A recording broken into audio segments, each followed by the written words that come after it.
నమస్కారం Zee TV news కి స్వాగతం. ముందుగా ముఖ్యాంశాలు. అపోహలు వీడి అవయవ దానానికి స్వచ్ఛందంగా ముందుకు రావాలని పిలుపునిచ్చిన జిల్లా కలెక్టర్ హరీంద్ర ప్రసాద్. అవయవ దానం చేయటం వలన మరణించిన ఎదుటి వారిలో జీవించి ఉంటారని స్పష్టం. 1 టౌన్ వివేకానంద సంస్థ ఆధ్వర్యంలో ఘనంగా జరిగిన జాతీయ జెండా సృష్టికర్త పింగళి వెంకయ్య జయంతి వేడుకల్లో ముఖ్య అతిథిగా పాల్గొని భారీ జాతీయ జెండా ర్యాలీలో పాల్గొన్న డాక్టర్ జహీర్ అహ్మద్. స్థానిక పత్రికల సమస్యల పరిష్కారానికి ఆంధ్రప్రదేశ్ వర్కింగ్ జర్నలిస్టు ఫెడరేషన్ నిరంతరం కృషి చేస్తుందన్న సంఘ రాష్ట్ర కార్యదర్శి గంట్ల శ్రీనుబాబు. త్వరలో డెస్క్ జర్నలిస్టుల అసోసియేషన్ ను ఫెడరేషన్ కు అనుబంధంగా ఏర్పాటు చేస్తామని వెల్లడి. వెంకోజీపాలెం మెడికవర్ హాస్పిటల్లో జరుగుతున్న హెర్నియా వ్యాధి 2 రోజుల అవగాహన సదస్సు కార్యక్రమానికి ముఖ్య అతిథిగా హాజరై కార్యక్రమాన్ని ప్రారంభించిన నగర సిపి బాగ్చి. ఎస్సీ వర్గీకరణకు వ్యతిరేకంగా కళ్లకు నల్ల రిబ్బన్లు కట్టుకుని వినూత్నంగా నిరసన తెలిపిన మాల మహానాడు రాష్ట్ర అధికార ప్రతినిధులు మాదాసు చారేంద్ర, గొల్ల ఐశ్వర్యర్. త్వరలో రాష్ట్ర వ్యాప్తంగా ఉద్యమం చేపడతామని ప్రకటన. అపోహలు వీడి అవయవ దానానికి అందరూ స్వచ్ఛందంగా ముందుకు రావాలని, ఇతరుల ప్రాణాలను కాపాడాలని జిల్లా కలెక్టర్ ఎంఎన్ హరీందర్ ప్రసాద్ పిలుపునిచ్చారు. దాతలు సరైన సమయంలో స్పందించకపోవడం వలన ఎంతో మంది ప్రాణాలు కోల్పోతున్నారని విచారం వ్యక్తం చేశారు. గత 5 ఏళ్లలో రాష్ట్రంలో 90,000 మందికి అవయవాలు అవసరం కాగా 923 మందికి మాత్రమే అందించగలిగామని గుర్తు చేశారు. పూర్వ గణాంకాలను చూసినట్లయితే సరైన సమయంలో అవయవ దానం జరక్క దాదాపు 5 లక్షల మంది వరకు మృత్యువాత పడ్డారని కలెక్టర్ తెలిపారు. ఈ పరిస్థితి మారాలని అందరూ సహృదయంతో ముందుకు రావాలని విజ్ఞప్తి చేశారు.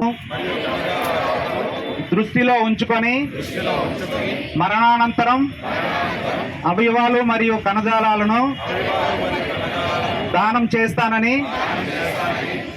దానం చేయడానికి నా కుటుంబం, స్నేహితులు మరియు తోటి పౌరులను ప్రేరేపించడానికి నేను అన్ని ప్రయత్నాలు చేస్తానని ప్రతిజ్ఞ చేస్తున్నాను.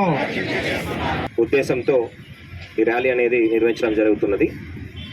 ప్రజల మధ్యలో ఆహ్వానం కల్పించాల్సిన అవసరం చాలా ఉంది.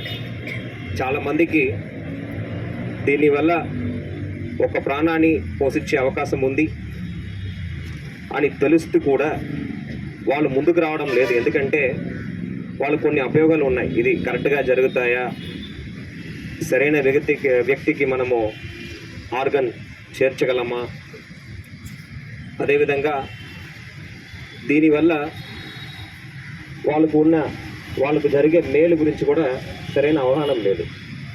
సో ఇలాంటి ర్యాలీల ద్వారా తప్పకుండా ప్రజలకు మనము ఆ విషయాన్ని తీసుకువెళ్ళడానికి ఒక అవకాశం ఉంది. ఆర్గన్ డొనేషన్ అనేది మన రాష్ట్రంలో తీసుకుంటే గత 5 ఏళ్ళలో దాదాపు 900 చేసాము. 923 దాకా మనము చేయడం జరిగింది. కానీ 900 అనేది చాలా చాలా తక్కువ. 90,000 మందికి అవసరం ఉంటే కేవలం 900 మనం చేయగలిగాము. ప్రతి సంవత్సరం కూడా ఆర్గన్ డిస్ఫంక్షన్ వల్ల దాదాపు 5 లక్షల మంది చనిపోతున్నారు. వీళ్ళు డొనేషన్ ఇవ్వగలిగితే వేరే వ్యక్తి తప్పనిసరిగా వాళ్ళని బతికించే పరిస్థితి కూడా మనకు ఉంది. ఆ అవయవ మార్పిడి చేసే హాస్పిటల్స్ కూడా ప్రభుత్వ రంగంలోనూ ఉన్నాయి, ప్రైవేట్ రంగంలో ఉన్నాయి. ప్రాబ్లం ఎక్కడ ఉంది అంటే డోనర్స్ ముందుకు రాకపోవడం. సో డోనర్స్ ఎక్కువగా ముందుకు వస్తే ఈ పరిస్థితి మారుతుంది. అంతేకాకుండా దీని గురించి ప్రత్యేకంగా మనము జీవన్ దాన్ అనే ఒక సంస్థ ఏర్పాటు చేయడం జరిగింది. దాని ద్వారానే ఈ రిజిస్ట్రేషన్స్ అన్నీ కూడా ఎవరికి అవసరం ఉందో వాటికి సంబంధించిన రిజిస్ట్రేషన్స్ అన్నీ కూడా జరుగుతున్నాయి. ఎటువంటి ఇబ్బందులు లేకుండా, లోపాలు లేకుండా దాంట్లో ప్రయారిటీ బేసిస్ మీదే మనము ఈ ఇష్యూస్ వచ్చినాయి. Especially with respect to kidney transplant. అవి కూడా ప్రైవేట్ రంగంలో జరిగినవి తప్ప ప్రభుత్వం ద్వారా మనము చేపడుతున్న ఈ అవయవ మార్పిడి ఎక్కడ కూడా ఇష్యూ లేకుండా సక్రమంగా జరుగుతుంది. అంతేకాకుండా ఎన్టీఆర్ వైద్య సేవ సంస్థ ద్వారా కూడా మనము క్యాడవర్ ట్రాన్స్ప్లాంట్కి మనము వెసులుబాటు కల్పించున్నాం. దాంట్లో మార్పిడి తర్వాత వాళ్ళు ట్రీట్మెంట్ చేసుకోవడానికి కూడా కలిపి మనము ప్యాకేజెస్ అన్నీ కూడా ఇవ్వడం జరిగింది. సో ప్రజలు దీన్ని దృష్టిలో పెట్టుకొని ముందుకు రావాలి, ఎక్కువగా ముందుకు వచ్చి వాళ్ళు అవయవదానాలు చేయాలని ఈ సందర్భంగా తెలియజేస్తున్నాను. అంతేకాకుండా డాక్టర్స్ కమ్యూనిటీ కూడా చాలా ఎఫర్ట్ తీసుకుంటున్నారు దీని గురించి అవగాహన కల్పించడానికి. ఎన్జిఓస్ కూడా చాలా ప్రయత్నాలు చేస్తున్నారు. ఇవన్నీ కూడా కేంద్ర ప్రభుత్వం తీసుకువచ్చే ఈ కొత్త విధానాల వల్ల ఇంకా మెరుగైన మనము చికిత్సలు ఇప్పించగలము, ఇంకా ఎక్కువ అవయవ మార్పిడి చేయగలమని నేనైతే. జాతీయ జెండా సృష్టికర్త పింగళి వెంకయ్య జయంతి ఉత్సవాలు నగరంలో ఘనంగా జరిగాయి. ఈ సందర్భంగా ఓల్డ్ సిటీ, పాత పోస్ట్ ఆఫీస్ ఏరియా, వివేకానంద స్వచ్ఛంద సంస్థ ఆధ్వర్యంలో భారీ జాతీయ జెండాను ప్రదర్శించారు. ఈ ర్యాలీలో సంస్థ వ్యవస్థాపకుడు డాక్టర్ జహీర్ అహ్మద్ ముఖ్య అతిథిగా పాల్గొన్నారు.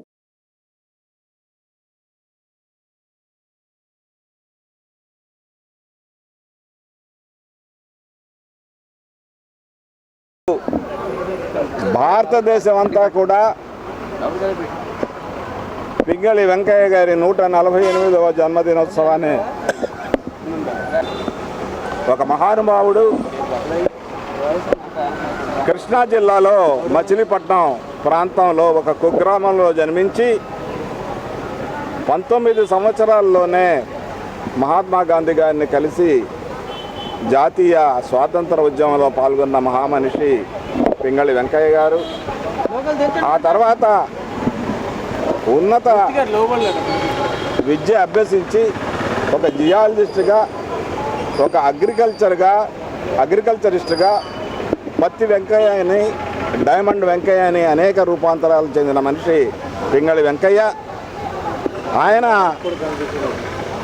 జాతీయ కాంగ్రెస్ పార్టీ ఒక జెండా మనకు కావాలి, దేశానికి ఒక జెండా కింద దేశమంతా కూడా, దేశ ప్రజలు కూడా వందనం చేయాల్సిన అవసరం ఉంది, ఆ జెండా కింద పని చేయాల్సిన అవసరం ఉంది, ఒక దేశ ఐడెంటిటీ ఒక జెండాతో ఉంటుందనే ఆలోచనతో గాంధీ గారు పింగళి వెంకయ్య గారిని అడిగినప్పుడు ఈ జెండా ఏదైతే మనం ఈరోజు చూస్తున్నామో దాన్ని రూపకల్పన చేసిన మహామనిషి పింగళి వెంకయ్య గారు. కానీ దురదృష్టకరమైన విషయం ఏంటంటే ఏదైతే రూపకల్పన పింగళి వెంకయ్య గారి ద్వారా జరిగిందో, ఏదైతే ఈరోజు వాడవాడల ప్రతి ఆఫీసులోనూ కానీ, ప్రతి చోట కానీ, ప్రతి జంక్షన్లో కానీ, దేశమంతటా కానీ మనం వందనం చేస్తున్నామో, మనం గౌరవిస్తున్నామో, అలాంటి మనిషి తన చివరి జీవితంలో చాలా దారుణమైన పరిస్థితుల్లో చనిపోవటం, దారిద్ర్యంలో చనిపోవటం అనేది బాధాకరమైన విషయం. ఆమె వాళ్ళ కుటుంబాన్ని ఆదుకోవాల్సిన అవసరం ఉంది. జగన్మోహన్ రెడ్డి గారు అమృత్ మహోత్సవం మన జరిగినప్పుడు వాళ్ళ అమ్మాయి ఎవరైతే మాచర్లలో ఉందో సీతామహాలక్ష్మి గారికి ఆమెను పిలిచి ఒక 75 లక్షలు ఇవ్వటం జరిగింది. అలాగే ఆయనకి భారతరత్న ఇవ్వాలని మోడీ గారికి కూడా లెటర్ రాయటం జరిగింది. కానీ ఆయన కుటుంబాన్ని ఆదుకోవాల్సిన అవసరం, ఆయన్ని గౌరవించుకోవాలని ఎల్లవేళలా కూడా గౌరవించుకోవాల్సిన అవసరం ఉంది. స్థానిక పత్రికల సమస్యల్ని పరిష్కరించేందుకు ఆంధ్రప్రదేశ్ వర్కింగ్ జర్నలిస్టుల ఫెడరేషన్ గట్టిగా కృషి చేస్తుందని జాతీయ జర్నలిస్టుల సంఘం కార్యదర్శి గంట్ల శ్రీనుబాబు చెప్పారు. జిల్లా కలెక్టర్ కార్యాలయం ఆవరణలో ఏపీ ఎన్జీఓల సంఘం కార్యాలయంలో విశాఖపట్నం జిల్లా చిన్న, మధ్య మరియు పిడియాట్రికల్స్ సంపాదకుల సమావేశం శనివారం జరిగింది. ఈ సందర్భంగా శ్రీనుబాబు మాట్లాడారు. స్థానిక పత్రికలకు అక్రిడేషన్లు, ప్రకటనలు, న్యూస్ ప్రింట్ వంటి సమస్యల్ని పరిష్కరించడానికి పాటుపడతామని, ఇందుకు సంబంధించిన రాష్ట్ర స్థాయిలో గట్టిగా కృషి చేస్తామని పేర్కొన్నారు. చిన్న, మధ్య మరియు పిడియాట్రికల్స్ సంపాదకులు ఎవరైనా నిజంగా ఆర్థిక ఇబ్బందులకి లోనైతే వారి తరపున 1250 రూపాయల మెడిక్లెయిమ్ చెల్లిస్తానని హామీ ఇచ్చారు. స్థానిక పత్రికల సంపాదకుల సమస్యల్ని తనవిగా భావించి పరిష్కరించేందుకు కృషి చేస్తామని పేర్కొన్నారు. ఈ సమావేశానికి అధ్యక్షత వహించిన ఏపీడబ్ల్యూజేఎఫ్ విశాఖపట్నం జిల్లా అధ్యక్షులు పోతు మహంతి నారాయణ్ మాట్లాడారు. స్థానిక పత్రికల సంపాదకుల అసోసియేషన్ ను కొత్త కార్యవర్గం 1-2 రోజుల్లో ఏర్పాటు చేస్తామని చెప్పారు. ప్రతి ఒక్కరి సమస్య తమదిగా భావించి వాటిని పరిష్కరించేందుకు పాటుపడతామని తెలియజేశారు. త్వరలో డెస్క్ జర్నలిస్టుల అసోసియేషన్ కూడా ఫెడరేషన్ కు అనుబంధంగా ఏర్పాటు చేస్తామని గంట్ల శ్రీనుబాబు ఈ సందర్భంగా ప్రకటించారు. ఈ కార్యక్రమంలో ఏపీ బ్రాడ్కాస్ట్ జర్నలిస్టుల అసోసియేషన్ అధ్యక్షులు ఇరోతి ఈశ్వరరావు, కార్యదర్శి మదన్, ఇతర ప్రతినిధులు పాల్గొన్నారు. జర్నలిస్టుల అసోసియేషన్ సంయుక్తంగా ఈరోజు నగరంలో ఉన్న చిన్న పత్రికల సంపాదకులతో ప్రత్యేకంగా సమావేశం ఏర్పాటు చేయడం జరిగింది. ఇందులో ప్రత్యేకంగా చిన్న పత్రికలు ఎదుర్కొంటున్న అనేక సమస్యల మీద పలువురు సంపాదకులు సమావేశంలో తెలియజేశారు. మరి గత ప్రభుత్వంలో చిన్న పత్రికలను అణగదొక్కేయాలనే ఒక సలహాతో చాలా వరకు ఎక్విడేషన్లు జటిలతరం చేశారు. అలాగే జర్నలిస్టులకు సంబంధించిన ఏ సంఘానికి కూడా ప్రాతినిధ్యం లేకుండా చేశారు. మరి జర్నలిస్టు సంఘాల ప్రాతినిధ్యం లేకుండా మరి ఎలాగా అసలు ఆ సంఘాలు మనుగడ సాధిస్తాయి అనేది మరి వాళ్ళకే తెలియాల్సి ఉంది. కాబట్టి మరి అదేవిధంగా 3 సెంట్ల స్థలం అని మభ్యపెట్టారు. 3 సెంట్లు కాదు కదా, 1 సెంటు కూడా ఇవ్వలేదు.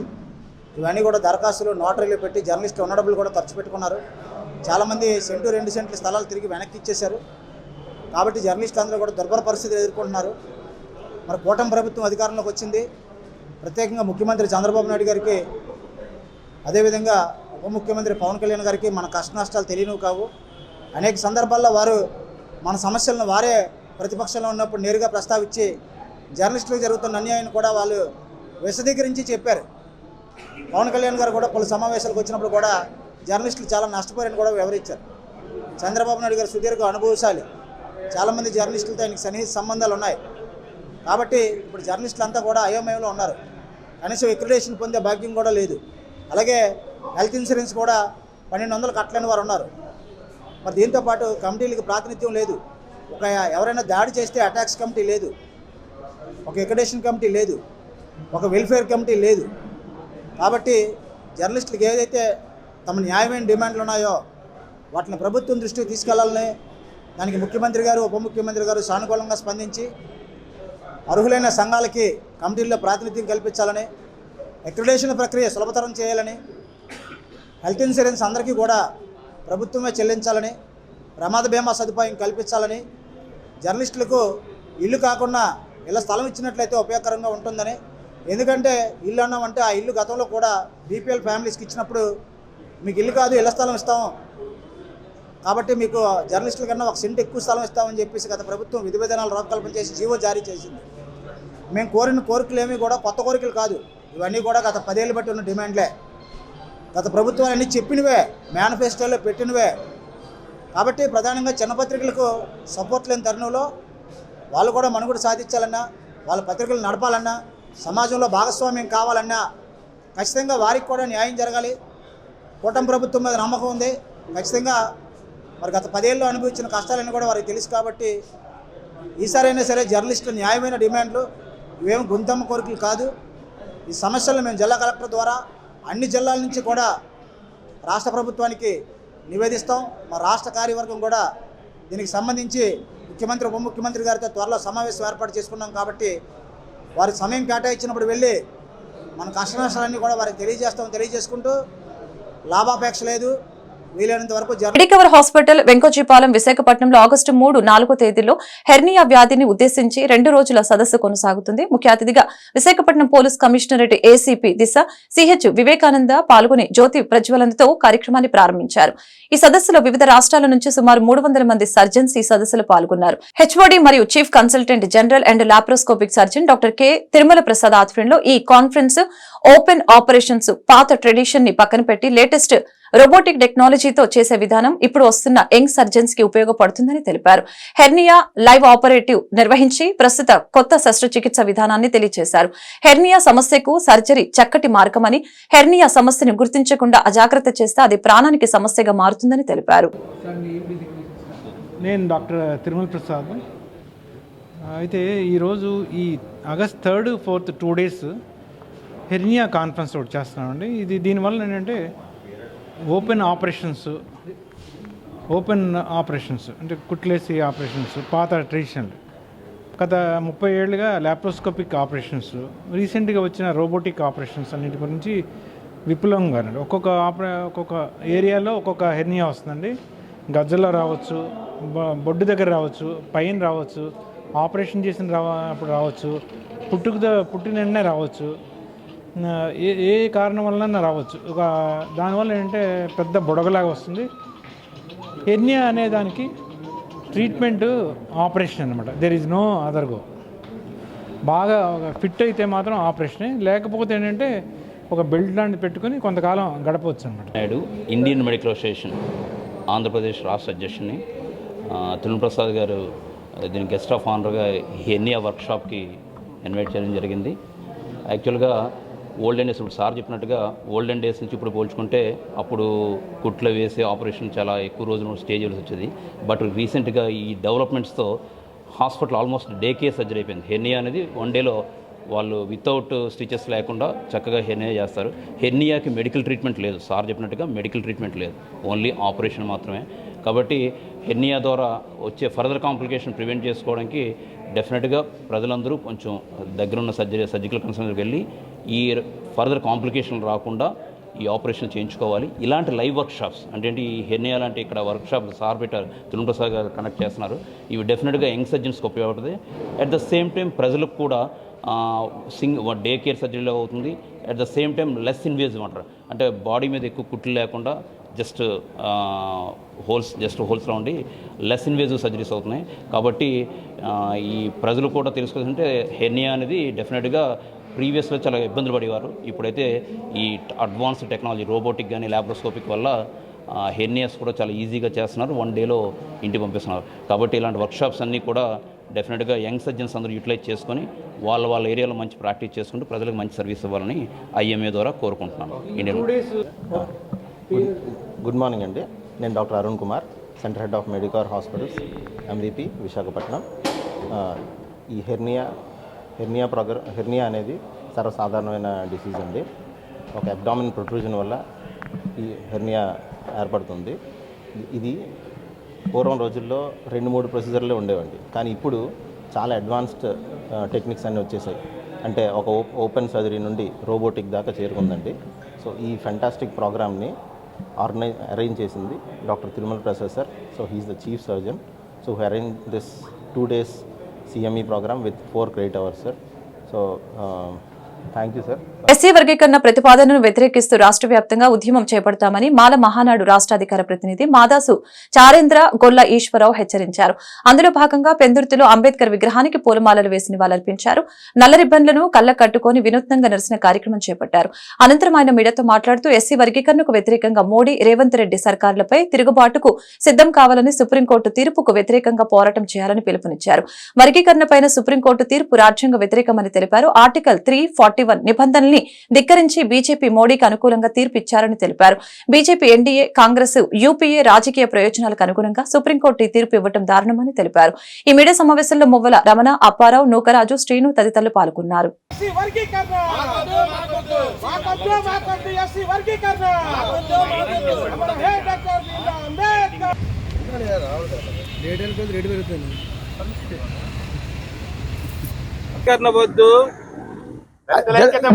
ఎస్సీ వర్గీకరణ వద్దు, దళితుల ఐక్యత ముద్దు, మాకొద్దు ఎస్సీ వర్గీకరణ, మాకొద్దు ఎస్సీ వర్గీకరణ, మాకొద్దు ఎస్సీ వర్గీకరణ, మాకొద్దు ఎస్సీ వర్గీకరణ, మాకొద్దు ఎస్సీ వర్గీకరణ, మాకొద్దు ఎస్సీ వర్గీకరణ. డాక్టర్ భీమ్రావ్ అంబేద్కర్ అమర హే, అమర హే. వర్ధిల్లాలి భారత రాజ్యం. సాహెబ్ అంబేద్కర్ విగ్రహానికి పూలమాలలు వేసి మీడియా మిత్రులు సమక్షంలో ఒక విషయాన్ని చర్చించడం కోసం ఈ మీడియా సమావేశాన్ని ఏర్పాటు చేయడం జరిగింది. మరి 1వ తారీఖు సుప్రీంకోర్టు వర్గీకరణపై ఇచ్చినటువంటి తీర్పు కేవలం రాజ్యాంగ వ్యతిరేకమైనటువంటి తీర్పు. ఇది రాజకీయ లబ్ధి కోసం అటు బీజేపీ, ఇటు ఎన్డీఏ కూటమి, కాంగ్రెస్ పార్టీ కేవలం అన్నదమ్ముల మధ్య విభజించి పరిపాలించాలి అనేటువంటి నినాదంతో ఈ వర్గీకరణ అనే అంశాన్ని లేవనెత్తి సుప్రీంకోర్టు కూడా దీనికి అనుకూలంగా విభజనకి తీర్పు ఇవ్వడం అనేది చాలా విచారకరమైనటువంటి విషయం. ఇది కేవలం నా మాదిగ సోదరులను విమర్శించాలనే ఉద్దేశంతో మేము మాట్లాడటం లేదు, కానీ ఒకటి మాలలకి అన్యాయం జరుగుతూ ఉంది. వర్గీకరణ అనేది రాజ్యాంగంలో లేనటువంటి అంశాన్ని పార్లమెంటు ద్వారా ఆమోదించ చేయవలసినటువంటి విషయాన్ని ఏకపక్షంగా సుప్రీంకోర్టు 6/1 6/1 ధర్మస్థానంలో తీర్పు ఇవ్వడం అనేది రాజ్యాంగ విరుద్ధమైనటువంటి చర్య. ఇది కేవలం రాజకీయ లబ్ధి కోసం, రాజకీయ ఓటు బ్యాంకింగ్ కోసం చేసినటువంటి దుశ్చర్య. దీన్ని మేము వ్యతిరేకిస్తా ఉన్నాం. చెలో ఢిల్లీ కార్యక్రమం రేపు 29వ తారీఖు.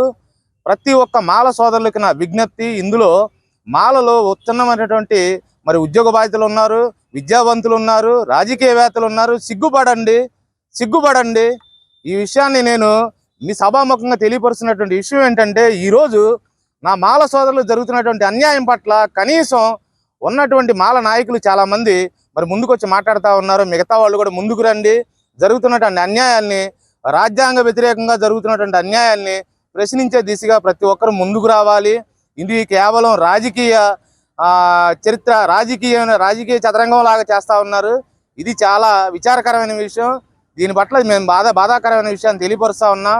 ఖచ్చితంగా పెద్ద ఎత్తున ధర్నాలు చేయడానికి కూడా తెలుగు రాష్ట్రాల్లో దేశవ్యాప్తంగా, భారతదేశ వ్యాప్తంగా దీని మీద ధర్నాలు చేయడానికి వెనకాడం. మాల మహానాడు తరపున మాల రాష్ట్ర అధికార ప్రతినిధిగా మాదాచార్య నా పేరు. దీనిపైన ప్రాణత్యాగం చేయడానికి కూడా మేము సిద్ధంగా ఉన్నాం. అరెస్టులకి చట్టపరంగా మేము ముందుకెళ్తాం. అరెస్టులకి దేనికి మేము భయపడం. కేవలం ఇది ఒక కులానికి, ఒక వర్గానికి ఆధిపత్యం ఇచ్చి ఒక వర్గాన్ని ఉన్నతమైన స్థానంలోకి తీసుకెళ్లి ఆ వర్గ ఓటు బ్యాంకింగ్ల కోసం చేసినటువంటి రాజకీయ కుట్ర ఇది మేము వ్యతిరేకిస్తా ఉన్నాం. మేము ఖచ్చితంగా ధర్మస్థానాన్ని ఆశ్రయిస్తాం. న్యాయపరమైనటువంటి పోరాటం, రాజ్యాంగపరమైనటువంటి పోరాటం చేస్తామని మీడియా సమావేశం ఈరోజు మన కేంద్రం ప్రభుత్వం ఇచ్చినటువంటి ఎస్సీ వర్గీకరణ అనేది ఇది కుట్రపూరితంగా జరిగిందని చెప్పేసి మాల మహానాడు నుంచి రాష్ట్ర నాయకులు, జిల్లా నాయకులు అందరూ కూడా దీన్ని ఖండిస్తున్నారు. ఎందుకంటే అన్నదమ్ముల్లాగా ప్రయాణించినటువంటి మధ్యలో ఒక చిచ్చు అనేది కొంతమంది రాజకీయ నాయకులు పెడుతున్నారు. దీన్ని కుట్రపూరితంగా జరుగుతుందని చెప్పేసి, ఇది కుట్రపూరితంగా ఒక భాగంలో అని చెప్పేసి మేము ఖండిస్తున్నాం. రానున్న రోజుల్లో దీనిపైన చాలా భారీ ఎత్తున మేము ఈ ఎస్సీ వర్గీకరణ అనేది తప్పు ప్రకటన అని చెప్పేసి, దళితులపైన ఒక పక్క జరుగుతుంటే ఒక పక్క ఈ విధంగా ప్రకటన అనేది చాలా దారుణమైన విషయం. కాబట్టి రాష్ట్ర నాయకులు ఆదేశాల మేరకు మేము ఈరోజు అంబేద్కర్ సెంటర్లో మేము ఈ కార్యక్రమాన్ని, నిరసన కార్యక్రమాన్ని తెలియజేస్తున్నాం. కాబట్టి దీన్ని త్వరలో మేము భారీగా ధర్నాలు చేయడానికి కూడా మేము సిద్ధంగా ఉన్నామని చెప్పేసి, ఈ దళితులపైన ఈ ఎస్సీ వర్గీకరణ అనేది ఒక భాగంగా కాకుండా పెద్ద కుట్రే జరుగుతుందని చెప్పేసి కేంద్ర ప్రభుత్వం దీనికి ఆమోదించడం అనేది ఎంతవరకు వాస్తవం అనేది త్వరలో మేము ధర్నా రూపంలో తెలియజేస్తామని చెప్పేసి మీకు వీడియో ముఖంగా మేము తెలియజేస్తున్నాం. ఎన్నికల్లో తూర్పు వైసీపీ అభ్యర్థిగా పోటీ చేసి ఓటమి పాలై మీడియాకు, విశాఖ ప్రజలకు దూరంగా ఉన్న మాజీ ఎంపీ ఎంవీవీ సత్యనారాయణ 50 రోజుల తర్వాత మీడియా ముందుకు వచ్చారు. ఈ సందర్భంగా ఆయన కార్యాలయంలో ఏర్పాటు చేసిన మీడియా సమావేశంలో పాల్గొని మాట్లాడారు. కొంతకాలం పాటు మీడియాకు దూరంగా ఉండాలని అనుకున్నాను. ఎన్నికల రిజల్ట్ తర్వాత షాకులోకి వెళ్లానని తెలిపారు. తనపై కొన్ని పత్రికలు ప్రతినిత్యం పలు వ్యతిరేక కథనాలు రాస్తూనే ఉన్నాయని ఆవేదన వ్యక్తపరిచారు. వాస్తవాలను కాకుండా అవాస్తవాలను రాయటం బాధగా ఉందని తెలిపారు. హేమంత్ అనే వ్యక్తికి నాకు సంబంధాలు ఉన్నాయని రాయటం బాధ. ఆ కేసును పూర్తిగా మరొక మారు ఎంక్వైరీ చేయాలని తాను కూడా కోరుకుంటున్నానని చెప్పారు.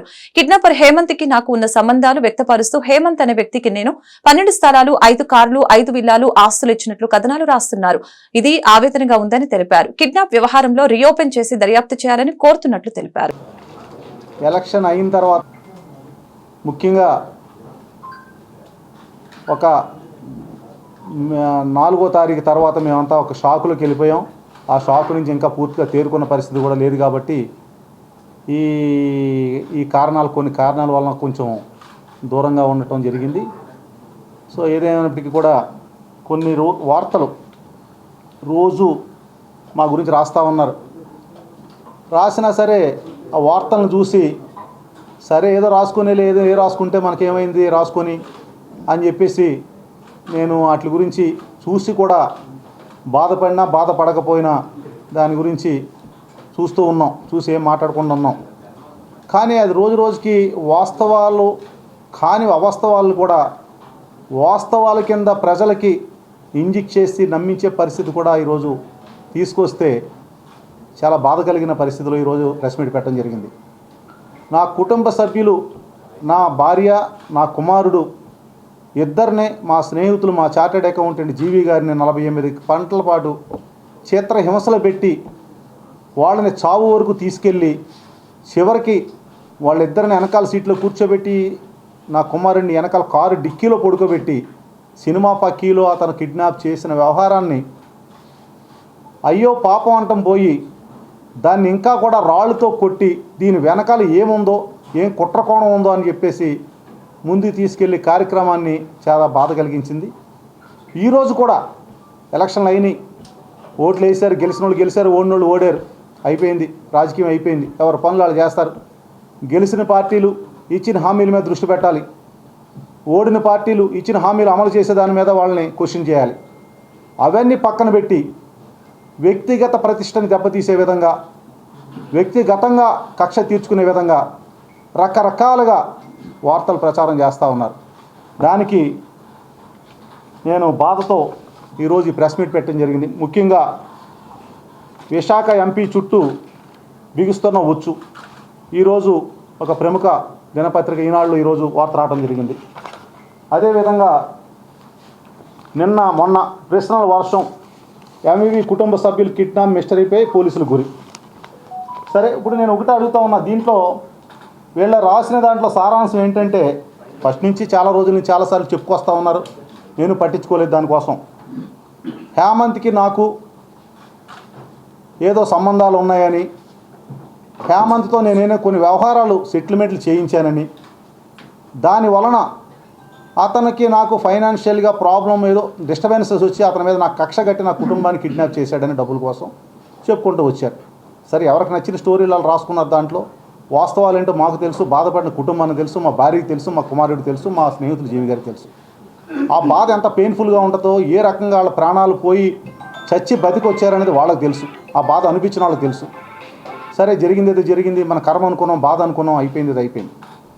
సరే, ఇప్పుడు ఈ కొత్తగా ఏంటంటే, దీంట్లో ఈ కేసుని తిరిగి ఎంక్వైరీ చేసి దీని వెనక కారణాలు ఏంటో తీయాలని మళ్ళీ మొదలుపెట్టారన్నారు. చాలా మంచిది, దీనికోసం పూర్తిగా ఎంక్వైరీ చేయండి. ఆ రోజు ఇదే డిపార్ట్మెంట్లో పోలీస్ ఆఫీసర్లు ఎంక్వైరీ చేశారు, సిఐ నుంచి ఏసీపీలు, డీసీపీలు, సిపిలు అందరూ ఎంక్వైరీ చేశారు. ప్రతిదానికి ఆధారాలతో వాళ్ళు రిపోర్ట్లు తయారు చేశారు. ఏం చేశారో మేము చూడలేదు, రిపోర్ట్లు సబ్మిట్ చేశారు, కోర్టుకు ఫైల్ చేశారు. అదేవిధంగా పోరాడి సాధించుకున్న హక్కులను ఆదివాసులు కాపాడుకోవాలని అఖిల భారత గిరిజన ఉద్యోగుల సంక్షేమ సంఘం రాష్ట్ర అధ్యక్షులు కోరాబు సత్యనారాయణ పిలుపునిచ్చారు. ప్రపంచ ఆదివాసీ హక్కుల పరిరక్షణ దినోత్సవం సందర్భంగా ఈ నెల 9 నుంచి 15 వరకు జరుగుతున్న ప్రపంచ ఆదివాసీ వారోత్సవాలను విజయవంతం చేయాలని నగరంలోని ఎంవీపీ కాలనీ గిరిజన భవన్ లో శనివారం విలేకరుల సమావేశం ఏర్పాటు చేశారు. ఈ సందర్భంగా ఆయన మీడియాతో మాట్లాడారు. సామాజికంగా, ఆర్థికంగా, విద్యాపరంగా, రాజకీయ పరంగా అన్ని రంగాల్లో తీవ్రంగా వెనుకబడ్డ ఆదివాసీ గిరిజనులు సమైక్యంగా ఎన్నో ఏళ్లు పోరాడి సాధించుకున్న హక్కులను నిలుపుకోవాలని ఆయన కోరారు. తమ సమస్యలు, సాధక బాధల్ని ఈ నెల 9వ తేదీ నుంచి 15వ తేదీ వరకు నిర్వహించనున్న ప్రపంచ ఆదివాసీ వారోత్సవాలలో కూలంకుషంగా చర్చించి తగు నిర్ణయాలు, తీర్మానాలు చేస్తామని తెలిపారు. కేంద్రంలోని, రాష్ట్రంలోని ఎన్డీఏ ప్రభుత్వాలు ఆదివాసీ గిరిజన వ్యతిరేక నిర్ణయాలు తీసుకుంటూ తమను తీవ్రంగా నష్టపరుస్తున్నారని ఆయన విమర్శించారు. కోరాబు సత్యనారాయణ, అఖిల భారత గిరిజన ఉద్యోగుల సంఘం రాష్ట్ర ప్రెసిడెంట్గా చేస్తున్నాను. ఈ నెల 9వ తారీఖున ప్రపంచవ్యాప్తంగా ఆదివాసీల తాలూకా అంతర్జాతీయ దినోత్సవం అనేది జరుగుతుంది. దాంట్లో భాగంగా విశాఖపట్నంలో వారం రోజుల పాటు వారోత్సవాలు అనేవి చేస్తున్నాం. ముఖ్యంగా ప్రపంచవ్యాప్తంగా ఈ నెల అంతా కూడా ఆదివాసీల తాలూకా స్థితిగతులు, వాళ్ళ యొక్క వనరులు, వాళ్ళ యొక్క సాధికారిత, వాళ్ళ యొక్క చదువు, నిరక్షరత ఎలా ఉంది, అలాగే ఉపాధి ఎలా ఉంది అనేవన్నీ కూడా చర్చించడం అనేది జరుగుతుంది. ముఖ్యంగా ఈనాడు ఇప్పుడు జరుగుతున్న అన్నిట్లో కూడా మాకు ముఖ్యంగా చదువు అనేది ఇంపార్టెంటు. ఆ చదువుకి కేటాయింపులు అనేవి తగ్గిపోయే పరిస్థితులు ఉన్నాయి. ఇప్పుడు ఒక పక్క జాతీయ విద్యా విధానం అని చెప్పి అందరికీ చదువు అని ఒక పక్క చెప్తూ మా స్కూల్స్ మూసిపోయే పరిస్థితులు వస్తున్నాయి. అలాగే ఇక్కడ ఉండే స్థానికంగా ఏకలవ్య స్కూళ్ళన్నీ కూడా ప్రతి జిల్లాకు కూడా ఏర్పాటు చేశారు. కానీ దాన్ని అంతా కూడా రిక్రూట్మెంట్ అంతా కూడా భాష తెలియని మా వాళ్ళకి అసలుకే తెలుగు భాష సరిగ్గా తెలీదు. తెరా చూస్తే నార్త్ ఇండియన్ వాళ్ళందరినీ, ఇతర రాష్ట్రాల వాళ్ళందరినీ తీసుకొచ్చి ఇక్కడ రిక్రూట్మెంట్ చేస్తున్నారు. అది స్థానికంగా మా రాష్ట్ర ప్రభుత్వం ఇక్కడే చేపట్టాలి. రిక్రూట్మెంట్ అంతా ఇప్పుడు వరకు జరుగుతున్న విధంగానే ఏ రాష్ట్రం కూడా విద్య అనేది ఇటు కేంద్ర ప్రభుత్వము, రాష్ట్ర ప్రభుత్వము ఉమ్మడి విధానంలో ఉన్నది. కానీ రాష్ట్ర ప్రభుత్వానికి సంబంధం లేకుండా ఆ విద్యా సంస్థల్లో మొత్తంగా సెంట్రల్ గవర్నమెంటే టేకప్ చేసి మన రాష్ట్రం తాలూకా అధికారాలు ఈ మా గిరిజనులకు స్థానికంగా జీవో నెంబర్ 3ని అమలు చేయకుండా ఉండే పరిస్థితి ఉంది. అలాగే గిరిజన యూనివర్సిటీ అనేది కీలకమైనది. 4 రాష్ట్రాలకి సంబంధించిన ఆదివాసులకు సంబంధించిన గిరిజన యూనివర్సిటీ విభజన చట్టంలో వచ్చింది. దాన్ని ఇప్పుడు వరకు కట్టకుండా ఏమీ చేయకుండా అలాగా ఉంచే పరిస్థితులు, బడ్జెట్ కేటాయింపు చేసే పరిస్థితులు, దాదాపు 1100 కోట్ల రూపాయలు దానికి అవసరం. దానికి ఇప్పుడుకొచ్చి 2 కోట్లని 5 కోట్లని 3 కోట్లని ఇలాగే కేటాయిస్తున్నారు తప్పించి అసలు అంటే ఈ గిరిజన యూనివర్సిటీ కట్టాలన్నా లేకపోతే అలాగా వదిలేయాలన్నా లేకపోతే గిరిజనుల్ని ఆదివాసీలని ఇంకా ఏం చేసినా అడగరనే ఉద్దేశంతో వాళ్ళు అలా కేటాయించుతున్నారు అనేది తెలియట్లేదు.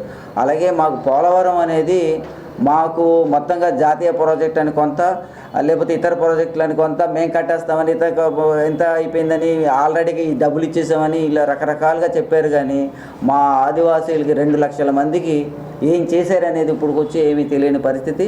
వాళ్ళకి మొత్తంగా 70% మందికి ఇప్పుడుకొచ్చి ఒక కాలనీ కట్టించలేదు, భూమి ఇవ్వలేదు. వాళ్ళని అందరూ కూడా నట్టేట ముంచేసే పరిస్థితులు, మునిగిపోయే పరిస్థితి అనేది జరుగుతుంది. దాన్ని కూడా మేము ఈ సందర్భంగా చర్చించుకొని మా యొక్క ఎన్ని అంశాలన్నింటినీ కూడా, అలాగే స్థానికంగా జీవో నెంబర్ 3 ప్రకారంగా మాకు ఉద్యోగాలు అనేది ఉపయోగం అనేది జరిగింది. కాస్తో కూస్తో ఈ ఏజెన్సీ ప్రాంతం అంతా కూడా అభివృద్ధి చెందిందంటే జీవో నెంబర్ 3తో కొంత ఉద్యోగాలు రావడం వల్ల అయింది. ముఖ్యంగా అదే కాకుండా అడవి చట్టాలని మార్చేస్తున్నారు. ఇప్పుడు వరకు గ్రామ సభకు అనేది అధికారాలు అనేవి ఉండేవి, దాన్ని అంతా కూడా నిర్వీర్యం చేసేసి కార్పొరేట్ శక్తులకి ఇవన్నీ కూడా ఒప్పచెప్పేయడానికి, అడవిని ప్రైవేట్ వ్యక్తులకు ఇచ్చేయడానికి, అలాగే ప్రాజెక్టులు అడవిని ఒప్పచెప్పడానికి, అలాగే అక్కడ విద్యుత్ ప్రాజెక్టులు కూడా పెట్టేసే పరిస్థితులు, టూరిజం అని పేరు చెప్పి పెట్టే పరిస్థితులు ఉన్నాయి.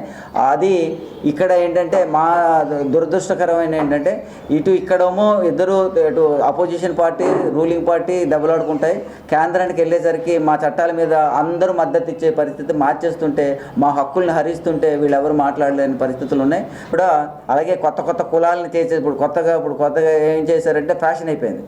అచ్చంగా గిరిజనులకి అక్కడికి వెళ్ళి ఏం చేయక్కర్లేదు, కొత్త వాళ్ళని ఇక్కడ ఉన్న వాళ్ళని ఎవరినో చేస్తే సరిపోతుందని వాళ్ళకి ఓటు బ్యాంక్ రాజకీయాలుగా ఉండే పరిస్థితులు ఉన్నాయి. ఇలాంటి అన్నింటినీ కూడా మేము మా యొక్క ఈ సందర్భంగా మేము చర్చిస్తాం. వార్తలు ముగించే ముందు ముఖ్యాంశాలు మరొకసారి. అపోహలు వీడి అవయవ దానానికి స్వచ్ఛందంగా ముందుకు రావాలని పిలుపునిచ్చిన జిల్లా కలెక్టర్ హరీంద్ర ప్రసాద్.